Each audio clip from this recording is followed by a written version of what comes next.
الله أكبر الله أكبر الله أكبر الله أكبر الله أكبر الله أكبر الله أكبر الله أكبر الله أكبر كبير والحمد لله كثيرا وسبحان الله بكرة وعسيلا لا إله إلا الله والله أكبر الله أكبر ولله الحمد الحمد لله الذي هدانا لهذا وما كنا لنهتدي لولا أن هدانا الله لقد جاءت رسولنا ربنا بالحق ونودوا أن تلكم الجنة أورثتموها بما كنتم تعملون أشهد أن لا إله إلا الله وحده لا شريك له وأشهد أن محمدا عبده ورسوله اللهم صل وسلم على سيدنا محمد وعلى آله وأصحابه ومن تبعهم بإحسان إلى يوم الدين يا أيها الذين آمنوا اتقوا الله حق تقاته ولا تموتن إلا وأنتم مسلمون يا أيها الناس اتقوا ربكم الذي خلقكم من نفس واحدة وخلق منها زوجها وبث منهما رجالا كثيرا ونساء واتقوا الله الذي تساءلون به والأرحام إن الله كان عليكم رقيبا يا أيها الذين آمنوا اتقوا الله وقولوا قولا شديدا يصلح لكم أعمالكم ويغفر لكم ذنوبكم ومن يطع الله ورسوله فقد فاز فوزا عظيما أما بعد الله أكبر الله أكبر الله أكبر ولله الحمد. Ma'asyiral muslimin rahimakumullah. Sepanjang malam gemuruh kalimat takbir, tahlil dan tahmid berkumandang bersahutan menggetarkan hati, menyentuh kolbu jiwa-jiwa yang beriman. Lalu pagi ini dengan penuh kebersamaan semua datang untuk berjamaah bersama di hamparan bumi Allah guna merayakan salah satu hari besar umat Islam yang kita sebut dengan Idul Adha atau sering kita sebut dengan Hari Raya Kurban. Dalam bahasa Arab sendiri, kurban berasal dari kata qoruba yang berarti dekat. Penambahan an pada akhir kata memberikan makna lebih dekat, bahkan sangat dekat.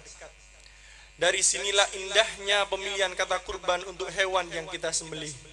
Mempunyai makna sesembelihan yang kita niatkan untuk kedekatan kita kepada Allah Subhanahu wa taala. Maka tidak berlebihan kalau hari ini kita sebut dengan hari perayaan kedekatan kita kepada Allah Subhanahu wa taala. Ma'asyiral muslimin rahimakumullah. Pertanyaan yang perlu selalu kita renungkan adalah apakah pada hari ini kita termasuk orang yang merayakan kedekatan kita dengan Allah? Apakah kita termasuk orang yang sangat dekat dengan Allah? Apakah dengan mengorbankan sapi atau kambing hari ini kita sudah tergolong dekat dengan Allah? Lalu apakah ketidakmampuan kita berkorban merusak kedekatan kita dengan Allah Subhanahu wa taala? Untuk menjawab ini, marilah kita renungkan makna kurban dalam Al-Qur'an surat Al-Maidah ayat 27 yang berbunyi, A'udzu billahi minasyaitonir rajim. Bismillahirrahmanirrahim.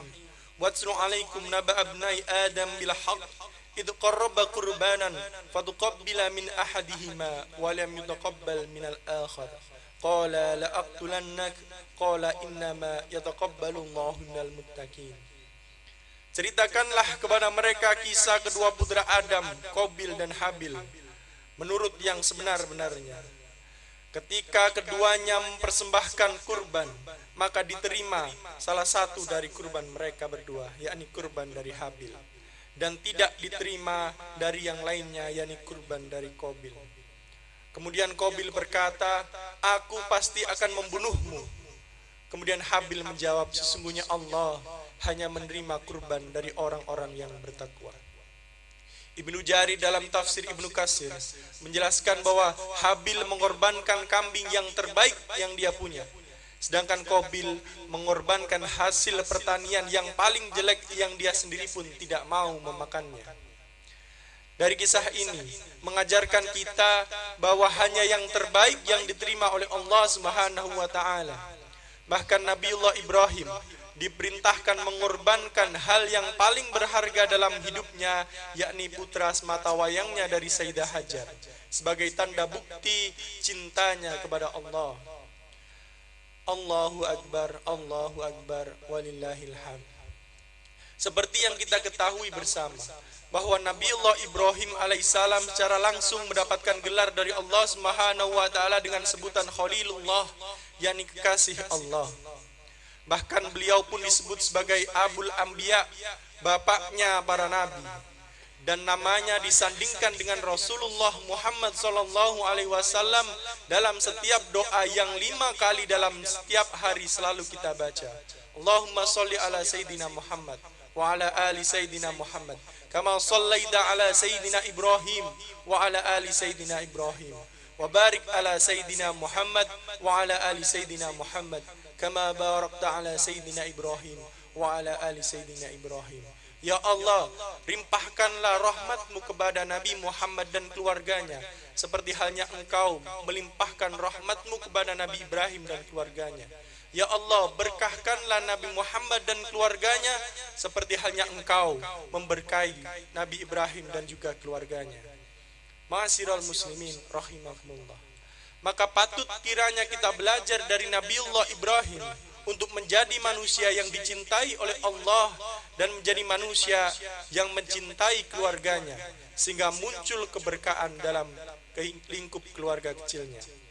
Salah satu kisah yang masyhur di kalangan ulama adalah kisah saat Nabiullah Ibrahim diperintahkan oleh Allah meninggalkan Sayyidah Hajar dan Ismail kecil di tanah Makkah yang saat itu tandus, gersang, dan tak ada seorang pun di sana.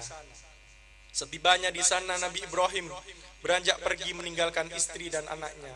Lantas sang istri pun bertanya, "Wahai suamiku, engkau hendak pergi kemana? Apakah engkau enggak pergi meninggalkan kami sementara di sini tak ada seorang pun dan tidak ada sesuatu pun untuk dimakan?" Mendengar pertanyaan itu, Nabiullah Ibrahim hanya bisa menangis dan meneruskan langkahnya. Sayyidah Hajar yang masih penasaran kembali mengulang pertanyaan yang sama, namun Nabi Ibrahim tetap meneruskan langkahnya. Hingga Sayyidah Hajar merubah pertanyaannya, "Wahai suamiku, apakah ini perintah Allah?" Maka Nabi Ibrahim pun menjawab, "Wahai istriku, ini adalah yang diperintahkan Allah kepadaku." Lantas Sayyidah Hajar berkata, "Maka jika demikian, Allah tidak akan menyia-nyiakan kami di sini." Ma'asyiral muslimin rahimakumullah. Tak cukup dengan itu, Allah menguji ketakwaan keluarga Nabi Ibrahim.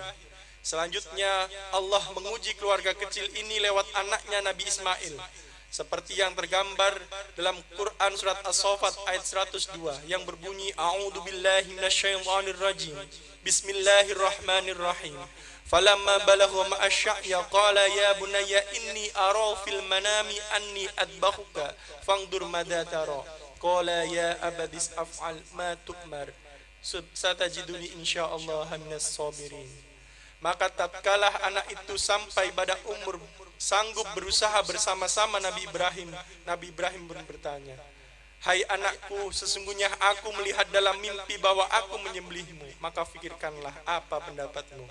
Lalu Nabi Ismail menjawab, "Hai bapakku, kerjakanlah apa yang diperintahkan kepadamu, insya Allah kamu akan mendapat itu sebagai orang-orang yang sabar." Ma'asyiral muslimin rahimahullah. Sungguh pelajaran yang sempurna dari Allah bahwa setiap keluarga muslim pasti akan mendapatkan godaan iblis laknatullah alaih. Terkadang godaan itu lewat ayah, ibu, atau bahkan lewat orang-orang yang kita sayangi, yaitu anak-anak kita. Semoga seluruh anggota keluarga mampu memetik pelajaran indah dan hebat dari kisah keluarga Nabi Ibrahim alaihissalam yang kini menjadi ayah. Semoga kita menjadi seorang ayah yang demokratis, adil dan bijaksana, sebagaimana Nabi Ibrahim yang mengajak putranya bermusyawarah untuk melaksanakan perintah besar dari Allah.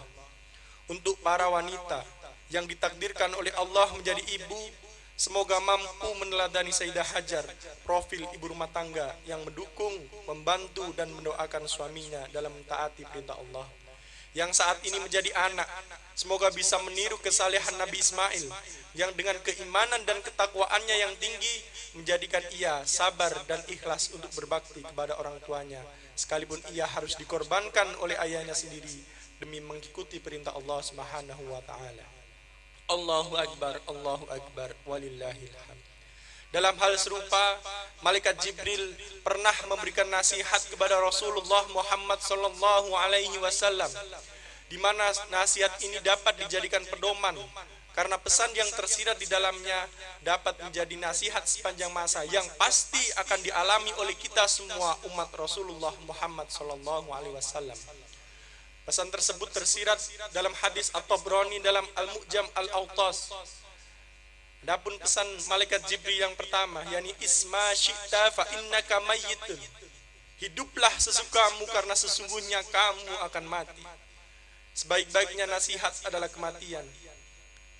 Dari nasihat di atas dapat kita ketahui kematian merupakan hal yang pasti dan tidak mungkin makhluk dapat terhindar darinya. Namun jalan hidup merupakan suatu pilihan. Menjadi buruk atau baik itu pilihan. Menjadi pendosa atau bertakwa itu juga pilihan. Menjadi hina atau mulia itu juga merupakan suatu pilihan. Apapun dan bagaimanapun jalan hidup yang kita pilih, ingatlah satu hal, kita semua akan mati. Nasihat selanjutnya ialah wa'aqib min syi'ta fa innaka mafaraquhu. Cintailah siapapun yang engkau cintai karena sesungguhnya engkau akan berpisah dengannya. Manusia ditakdirkan sebagai makhluk sosial yang tidak bisa hidup sendiri. Manusia diberikan hati untuk saling berkasih sayang, baik kepada sesamanya maupun kepada makhluk lainnya. Namun sebesar apapun cinta kita kepada makhluk, namun perlu kita ingat bahwa kita akan tetap berpisah. Baik cinta kakak kepada adiknya, cinta guru kepada muridnya, cinta wanita kepada lelaki, bahkan cinta orang tua kita kepada anak, semua itu akan berpisah pada waktunya. Hanya ada satu cinta yang abadi, yakni cinta kita kepada Allah Subhanahu wa taala. Dan nasihat yang terakhir adalah wa'mal ma syi'ta fa innaka majziyu bih. Dan berbuatlah sesukamu karena sesungguhnya engkau akan diberi balasan karenanya. Sekecil apapun kebaikan kita akan dibalas oleh Allah, dan sekerdil apapun keburukan kita Allah akan melihatnya. Maka kebaikan ataupun keburukan amal kita semua akan dipertanggungjawabkan. Allah akan membalasnya baik secara langsung maupun tidak langsung. Oleh karenanya perlu diingat bahwasanya tidak ada perbuatan yang sia-sia di muka bumi ini. Semua akan ada perhitungannya atas apa yang kita lakukan. Dengan demikian, seyogianya kita merefleksikan diri kita sehingga kita mampu melakukan suatu hal yang baik. Barakallahu li wa lakum fil Qur'anil azim. ونفعني وإياكم بما فيه من الآيات والذكر الحكيم وتقول مني ومنكم تلاوته إنه هو السميع العليم. اللهم صل على سيدنا محمد وعلى آل سيدنا محمد. الله أكبر الله أكبر الله أكبر الله أكبر الله أكبر الله أكبر الله أكبر الله أكبر الله أكبر كبير والحمد لله كثيرا وسبحان الله بكرة وعسيلا لا إله إلا الله والله أكبر الله أكبر ولله الحمد. الحمد لله الذي إحساني والشكر له على توفيقي وامتلاني وأشهد أن لا إله إلا الله وحده لا شريك له وأشهد أن سيدنا محمد عبده ورسوله الداعي إلى رضوانك. اللهم صل على سيدنا محمد وعلى آله وأصحابه وسلم تسليما كثيرا. أما بعد فيا أيها الناس اتقوا الله فيما أمر وانتهوا عما ننهى وزجر. واعلموا أن الله أمركم بالأمر بأدب فيه بنفسي وثاني بملائكة بقدسي وقال تعالى إن الله وملائكته يصلون على النبي يا أيها الذين آمنوا صلوا عليه وسلموا تسليما. اللهم صل على سيدنا محمد وعلى آل سيدنا محمد وعلى أنبياء ورسلك وملائكة المقربين اللهم اغفر للمسلمين والمسلمات والمؤمنين والمؤمنات الأحياء والأموات إنك سميع قريب مجيب الدعوات ربنا اغفر لنا ولإخواننا الذين سبقونا بالإيمان ولا تجعل في قلوبنا غلا للذين آمنوا ربنا إنك رؤوف رحيم ربنا لا تزغ قلوبنا بعد إذ هديتنا وهب لنا من لدنك رحمة إنك أنت الوهاب ربنا نحل مدخلا صدق وأدخلنا مدخل صدق واجعل لنا من لدنك سلطانا نصيرا ربنا آتنا في الدنيا حسنة وفي الآخرة حسنة وقنا عذاب النار عباد الله إن الله يأمركم بالعدل والإحسان وإيتاء ذي القربى وينهى عن الفحشاء والمنكر والبغي يعظكم لعلكم تذكرون واذكروا الله العظيم جعل يذكركم